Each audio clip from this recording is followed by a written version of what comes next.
কুমিল্লার জনপদের সাথে মিশে রয়েছে এই গোমতী নদী।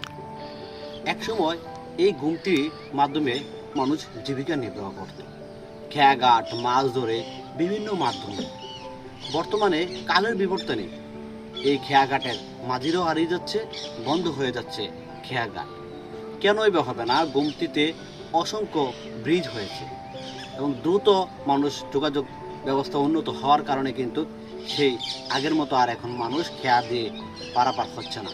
কিন্তু এক সময় এই অঞ্চলের মানুষজন এই খেয়ার মাধ্যমে নদী পারাপার হতো। কালের বিবর্তনে হারিয়ে যাচ্ছে এই খেয়াঘাট। আমরা দীর্ঘ 1-2 ঘন্টা এখানে অপেক্ষা করলাম। নৌকা রয়েছে, খেয়াঘাট রয়েছে, কিন্তু মাঝি নেই।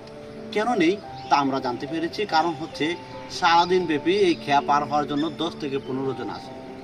একজন লোক এই নদী পার হলে 10 টাকা দেয়। সেই টাকা দিয়ে একজন মাঝির সংসার চালানো সম্ভব না। সেই কারণে মাঝিরও আসেন না এবং খেয়া চলছে না। কিন্তু এখনো খেয়ার যে ঐতিহ্য টিকে রয়েছে। দেবিদ্বারের অধিকাংশ জায়গায় আমরা এই মুহূর্তে যে স্থানটিতে রয়েছি, দেবিদ্বার পৌর এলাকার বালিবাড়ি খেয়াঘাট, 100 বছরের খেয়াঘাট। এখানে প্রতিদিন শত শত হাজার হাজার মানুষ কিন্তু একসময় নদীর এপার ওপার পার হতো। কালের বিবর্তনে খেয়াঘাট রয়েছে, মাঝিও রয়েছে, কিন্তু মানুষের পারাপারটা তেমন সচরাচর নেই।